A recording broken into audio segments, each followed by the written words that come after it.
Alors, quand on part du principe que très récemment, il a été prouvé que quand un enfant, un nourrisson, un jeune enfant est déposé dans son lit pour le coucher et que il est déposé dans le noir, tout seul, dès son plus jeune âge, sans papa ni maman, et qu'il y a le fameux système 15-10-5 ou 5-10-15 où on le dépose, on revient 5 ou 15 minutes après, puis après on fait les 10, les 5, mais on touche jamais l'enfant.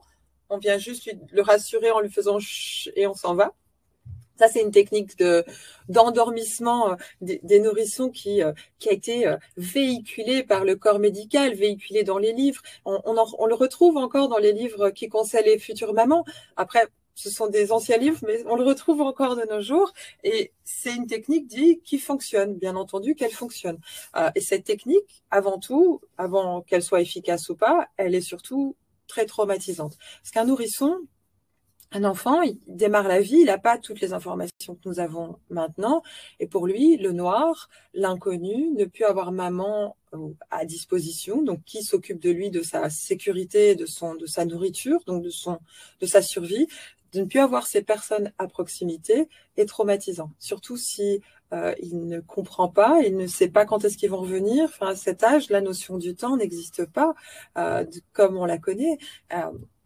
Du coup, c'est extrêmement traumatisant pour un enfant de vivre cela.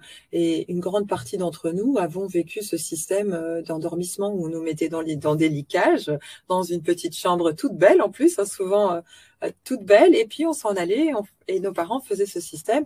Et c'est très traumatisant et c'est pour cela qu'il est efficace. Parce que les premiers moments, le bébé, il va pleurer, pleurer, pleurer, il comprend pas, maman, t'es où? C'est un appel, maman, j'ai peur, maman, maman, maman. Et son appel, ses cris, ceux qui ont déjà entendu ces cris d'un enfant, ils sont extrêmement puissants, extrêmement stridents aussi. Ils vont vraiment aller affecter le cerveau de la maman. D'ailleurs, toutes les mamans qui ont réussi à tenir ce système alors quand on leur expliquait que ça fonctionnait bien et qu'elles ont réussi à le tenir, bravo, hein, parce que les cris de son propre enfant quand il est en situation de stress sont tellement impactants dans le cerveau de la maman que la maman doit réagir et doit être là. Mais on nous a conditionnés au fait de ne pas intervenir, que c'était meilleur pour nos enfants. Et l'enfant, il va pleurer la mort. C'est la mort qui pleure. C'est, je ne sais pas ce qui va arriver, je ne sais pas qu'est-ce qu'il y a. Pour moi, c'est la mort qui est là. Maman vient me sauver. L'enfant va déployer toute son énergie, tout ce qu'il a dans cet appel. Puis il est clair qu'arrive un moment, il est fatigué, il s'endort. Et il fait ça le lendemain. Il n'y a personne qui vient. Il est fatigué, il s'endort. Et il va faire ça pendant quelques jours. En fonction des enfants, il y en a qui vont le faire 3 jours, 5 jours, 7 jours. Peut-être des plus tenaces, ils vont le faire 9 jours. C'est une question aussi d'individu, de traits de chaque enfant. Et il est clair qu'après quelques jours, l'enfant va arrêter parce que il peut pas dépenser cette énergie tous les jours pour appeler sa mère. Donc oui, c'est efficace. L'enfant va dormir. Mais ce jeune enfant qui grandit, qu'est-ce qu'il a appris de la vie aussi jeune? Il a appris quand j'appelle les gens qui sont là pour s'occuper de moi, ceux qui sont là pour me nourrir et me protéger, je les appelle, je les appelle, je les appelle, je les appelle, je les appelle. Ils viennent pas.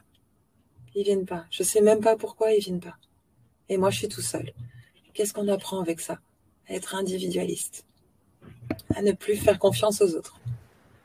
Ouais. Parce que finalement, ça sert à quoi d'appeler? Ça sert à quoi de demander à l'aide? Ça sert à quoi d'être vulnérable?